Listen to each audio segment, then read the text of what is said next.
Okay, this is something I had to document because this is something that Dodge really screwed up. And if you go to a parts store and you order the replacements for this, you're screwing up again. But an early second gen Dodge, 94 to 97, the 98s and up, they changed a little bit. Interior stuff changed just a little bit, and actually some of the stuff underneath the hood. But today we're going to be talking about the AC system. And I've always not had the strongest AC system out of this truck. Grandma's truck, the 97, it's got the same deal, but it worked. But I ran into a battle that I couldn't figure out. I had my high and low side pressure on my gauges for the AC system were always reading the same, and I thought it was just a bad gauge set. But I discovered what the problem here is. Now, I am technically full AC certified thanks to WildTech from back in the day, so take this with a grain of salt and say there's something to back it. Now, on this particular truck, this right here is your low side, and your high side is down here. Now, what does that mean? The high and low side on AC system, you got it right here. You're gonna have one going to the condenser, that's gonna be your high side, then your low side is going to the evaporator. Opposite sides of the compressor, all right? Look here. The high side tube, technically that's in an okay spot. It comes out here, goes into the condenser, and then it goes to the low side. Nope, they have both the ports on the high side. Look here. A couple years ago, I did a new AC system on a 94, and I ordered new hardline for it. I got two of them. They're very affordable, so I went ahead and grabbed the bolts just in case one was wrong. And this one had the high side on it instead of the low. This is the one up on the fender. So I was like, well, that's the wrong one. But I didn't return it, I just kept it. Well, go to figure out, the late second gens have it changed up. And let me show you. Had to order new hose to get this. This was only 20 bucks. It's absolutely ridiculously cheap. But the new hose with the correct spot for the low side requires a different condenser, which I already had one of those in stock. So here's what we got going on. This bad boy right here will go up to the firewall, and there is the correct spot for the low side port. It is supposed to be on the opposite side of the compressor down there. Going up, and this right here is supposed to have the low side on it, hooks on to the dryer. They put it in wrong from factory. I always thought it was funny that there was a hot side port down there and the low side here, until I started actually getting out the diagram and seeing what's going on. But you see here, the suction coming from the evaporator right here. That's where the low side port is. So unless you have a machine snap-on deal or something fancy that will actually supply pressure to push the coolant and the Freon into the system, what you do is you can use this bottle system and you just hook on to the low side port, which would be right here, and it would suction it in because it's the suction side, the low side. And what's going on right now is it's trying to, it's a bastard to fill these the way it's set up. But having both the ports on the high side, when I was trying to get my reading, all the pressure was going around the condenser, and I stopped losing. I didn't have anything going through the condenser, which is a hot side, which is supposed to be cooling it off. Why there's a condenser there. So it was bypassing that, going straight from that one to here, bypassing this. I was getting no reading, and it was hurting the system, and hopefully everything's going to work right. But I have a new compressor in there, new dryer. It did not leak down the system. As far as I know, I ran a vacuum on it and it was good.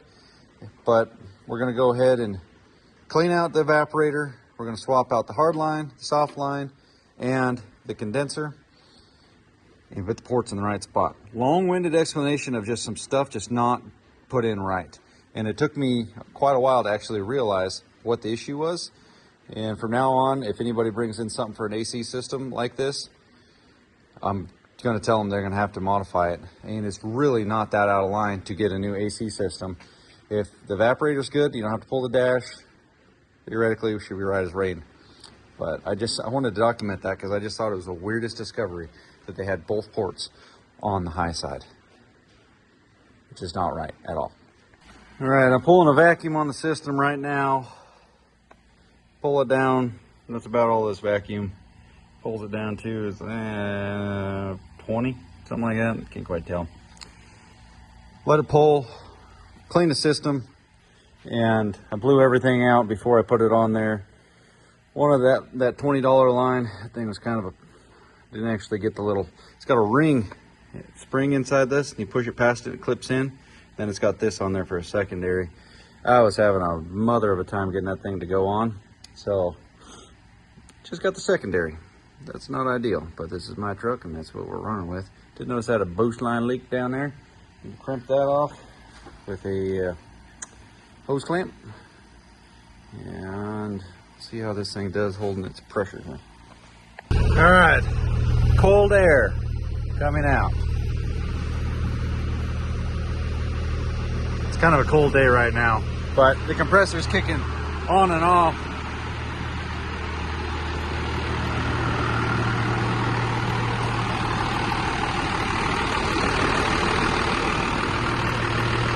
New line here, new dryer, new compressor, new line there. And I reused condenser I had. Not gonna put it on a customer truck, might as well put it on mine.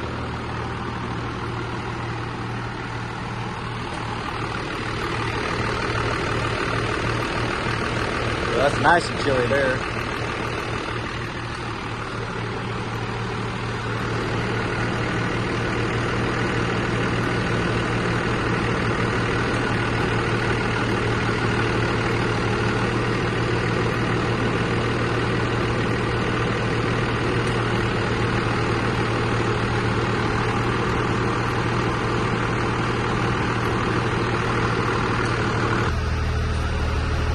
That's nice. It's actually producing cold air.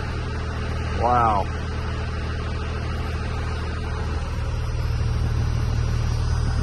I think he likes it. You like it, Boone? Hey, Boone. Hey, Boone.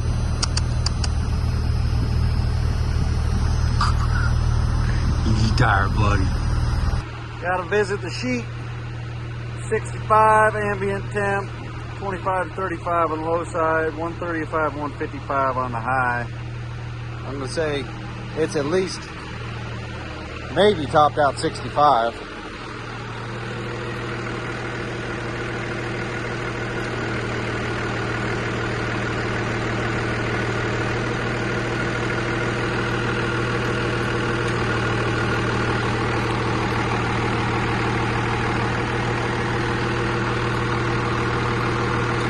$130, $140 on the high. Ah! That'll work.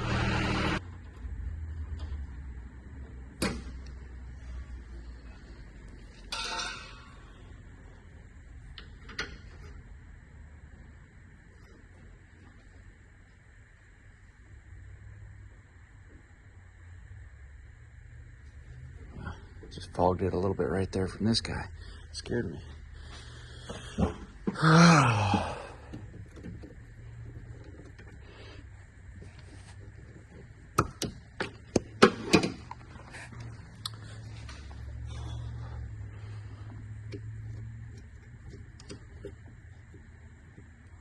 And for whatever, the wastegate was disconnected. Popped off, put a new clamp on there. New zip tie up there. Now do I go through the effort and put the valve springs in it so I can run my exhaust brake now? That's $1 million question. We'll see. You gotta have these to take the system apart. Pain in the butt.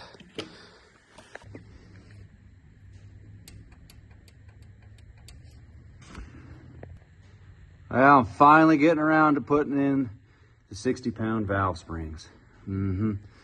Just got to put them on the exhaust side so you can run the exhaust brake.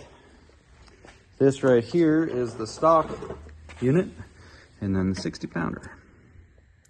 Got a little bit more width, beef, and longer throw. And idea is the more pressure this guy is, keeps the valve going back to where it needs to. That way you don't have any interference when you're back pressuring your engine running an exhaust brake. Bar the engine over, get top dead center. Valve overlap would be intake is starting to close. And just as soon as the exhaust opens, I've never actually done this on an engine that was in the truck doing like this. So taking a slow motion, get this done. You guys see it down in there? Look at that little guy. That.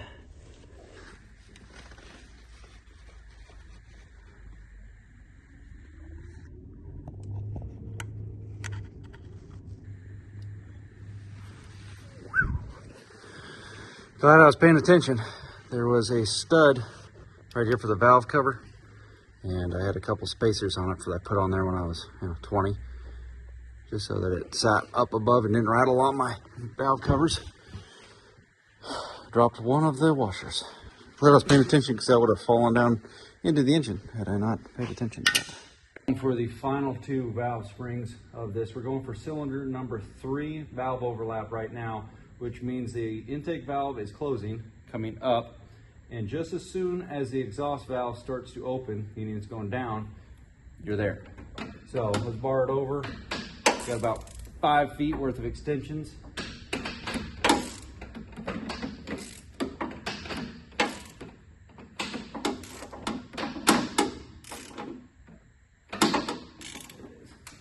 I think it went a little bit past it. We'll rewind just a little bit. Yeah. Number 3 should be tight because they're on valve overlap. And the piston is all the way up. The companion one will be on all the way up as well, but it'll be loose. So go ahead and crack this bad boy. Got to pull a head bolt to do this. Missed a step though. See if you guys caught it. You cannot back your valves off until you know where you're at. So, I forgot that step last time. I had to go backtrack. Crack these bad boys loose. And then back off. Back it off. That way when you put it back together, you don't get the thing in there sideways and ruin your day. Push rod. And then we're going to need this guy. Don't drop. That's a 27 foot-pound when it's torqued to spec. Get this off there. Throw it in a magnetic tray over yonder.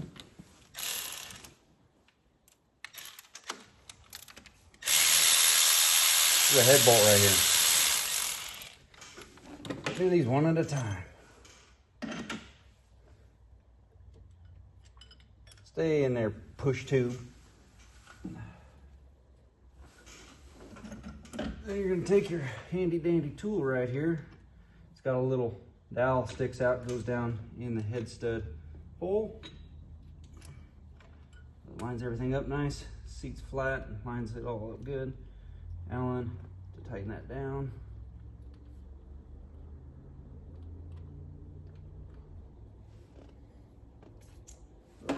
There.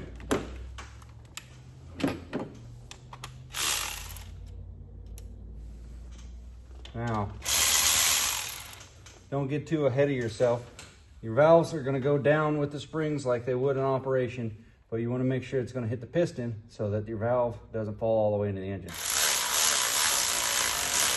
You can feel it go and break the seal on the holder. Then you take your little guy. We're just going after the exhaust spring. High horsepower, higher RPM. You go after the intake as well, but this is a mildly tuned 12 valve.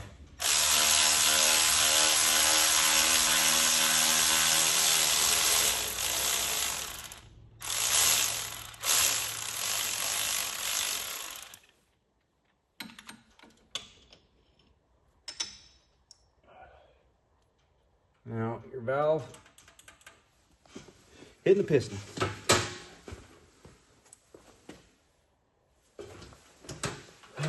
Swap the bad girl out, full of freshy, big dog. Make sure it seats in there nice and good. There's tons of videos doing this online.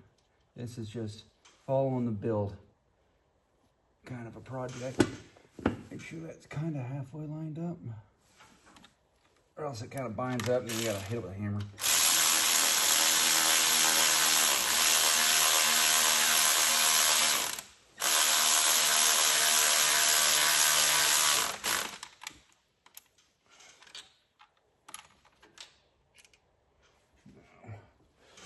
I like to take my little Tecker doodad here and hand it to myself down in there.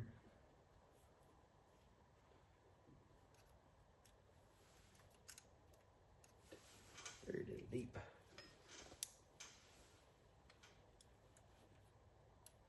Magnet's a little bit more grippy than your Butterfinger.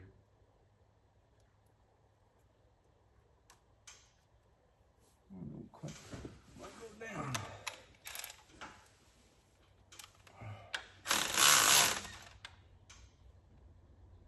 Bad boy in reverse. Watch them come up. Let's see.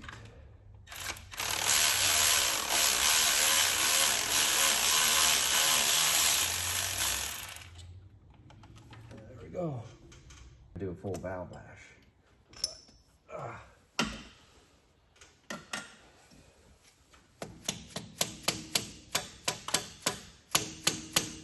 Give them a little thunder tap, make sure they're doing their job and seated.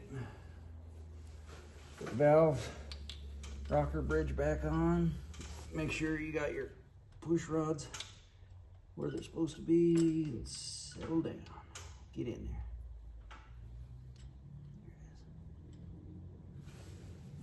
I like to throw in the little guy to get it lined up, because back there's got a alignment dowel. Not alignment dowel, just alignment. Everything lined up back there. Switch this guy over. Then we go 90 foot-pounds on the big dog.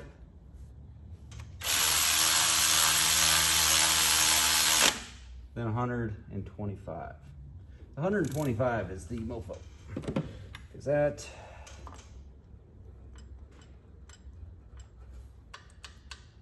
yeah, good. The 90 seems okay, but it's that next level up.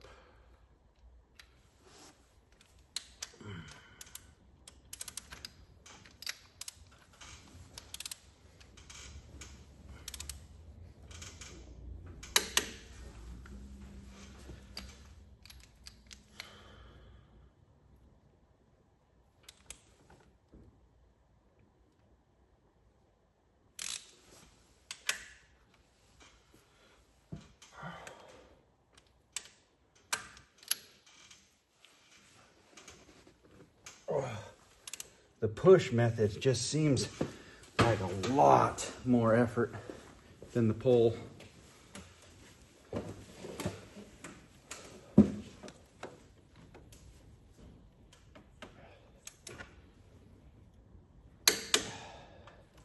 Not bad, not bad.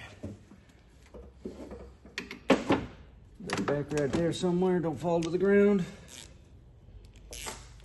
Get the little guy. This one's only 27. Little guy. Okay, I got one more valve lash adjustment, and then we're done. Where's Carson? I hear her. Carson! Yeah. What are you doing under there? Okay, got everything buttoned back up. I ordered a BD push-pull PTO style switch for the exhaust brake. And that's going to come in a couple of days, but in the meantime, I got a little trigger wire here. This guy is, I don't know where we're just going to leave that right there. I think it's out of harm's way.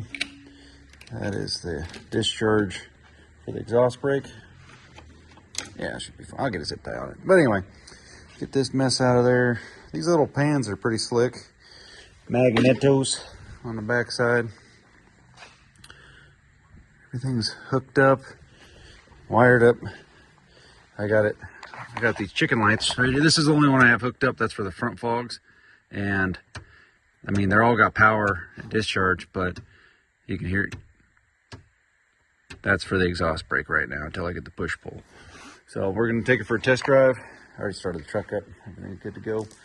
But whew, that was an exceptional amount of work, to be honest with you. Let's go. Yeah. Might need a new seat cover eventually. But maybe some new carpet, you know, the digs. Eventually, I'd like to add a little bit of timing to this bad boy, and governor springs. It's already got a pretty decent amount of power. Got a Valair 450 clutch in it. Should be solid. So let's hit the road. Well, we got a little bit of a rattle going on up on the dash. Quit. It's kind of funny though. AC's blowing nice and cold. Exhaust brake. Flip that on here in a second for you.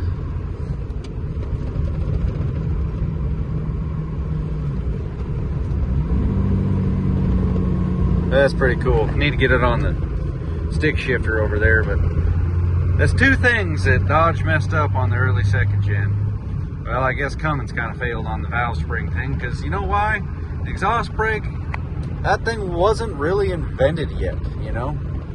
It was definitely the later on in the generation of seconds that they started running the exhaust brake, because, well, the 24 valves, they didn't care. But 12 valves, it definitely cared. That's pretty cool.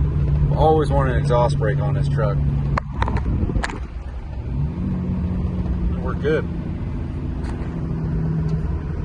Inconvenient, that switch right there. I thought it'd be cool like a Jake brake, but no, crap. I don't know why the lights stopped working. Those ones work.